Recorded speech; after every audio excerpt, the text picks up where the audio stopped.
made, made certain that the council decision this past Monday, to fully endorse the long-term vision was passed in time for our meeting today. So it's obviously the Spanish government was very, very keen to comply with our wish to have confirmation today. So we are delighted that the European Council has unanimously supported the long-term vision and is asking, which is I suspect what we are interested in today, asking for member states and regions to play their part in delivering that vision, because it can only be delivered by local organizations and regional organizations working in partnership together to provide that stronger rural voice. So that's what ERCA is all about. So as I say, a warm welcome to you all.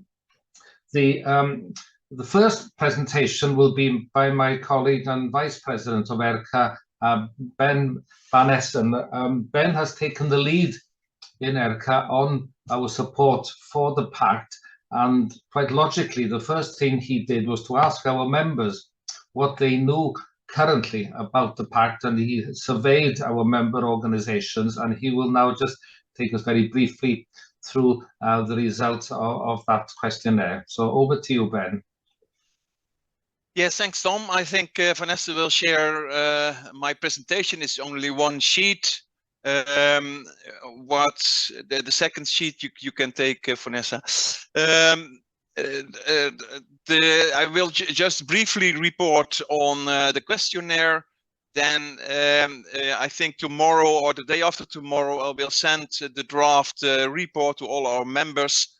And then they have also the possibility to make some suggestions for correction or something like that. Just briefly through the results, ERCA, 12 of our 16 member organizations, they completed the questionnaire. So that would be then 75%. The first question we put on in the questionnaire is how the organizations know, whether the organizations know the content and working of the Rural Pact. 4 organizations are well informed and committed, but 3 are not, or 5 are somewhat. So there are only 4 organizations are really known to the Rural Pact. The second question was, is your organization already an active participant in the Rural Pact? Although our members are not very much informed, 8 of our members are already in some way active in the Rural Pact. And sometimes is that through others. For the record, 3 of our members are a signatory of the Rural Pact, so they are in the Rural Pact community. Then question 3. Do you cooperate with other organizations in your country active in the Rural Pact? 11, so that's much of our members are already in some way cooperating with other organizations in the Rural Pact. There is, of course, one difficulty that a few of our members, ERCA members, have a more complex relationship with the EU and the Rural Pact due to Brexit. In the report there are some words on that, so that makes being a part of the Rural Pact a little bit complex. Then question 4. Do you have ideas about how your organization can make use of the Rural Pact and how we can promote it?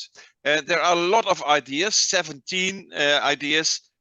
For one of these ideas is, for instance, to next year we have the EU elections on June, and they suggest that we should make an election manifesto. But that's just one of the 17 ideas we got with this question. Then question 5. How could your own organization or we together as ERCA members contribute to the Rural Pact? Also here on this question there are a lot of suggestions, 15. One of them is, for instance, and perhaps Tom will mention a little bit on that later on, to establish a help desk, a place where you can become where you can put your questions. Well, perhaps we can, as ERCA, make such a modest help desk. Another suggestion is that we should make more policy and analysis on the long-term vision thematics. And there's also the suggestion that we should cooperate with the LACs that are now starting in this new period. Then I come to the last question. Are you interested in learning more about the Rural Pact? Well, all of them, this one member which is not interested is already very active in the Rural Pact. So all of our members are interested in learning more on the rural about the Rural Pact. So I think that's a very a good start for Alexia to bring us further information about the Rural Pact. That was it, Tom. So I will send our report, I think tomorrow or the day after tomorrow, to our members, and there's every information in it. Thank you very much. You're muted, Tom.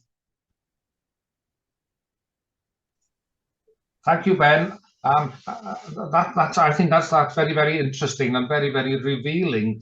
And to me, it also reminds me of the importance as a leader within an organization, that it's important to actually consult our members on a regular basis whenever we have the opportunity, so that we don't end up in Brussels or anywhere else with an ERCA view which hasn't actually been consulted upon by our members.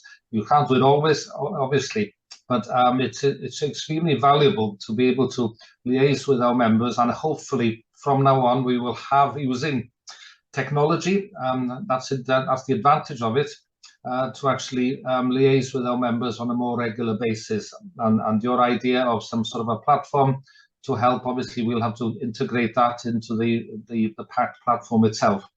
Now it's my privilege to welcome Alexia Ruby to this event.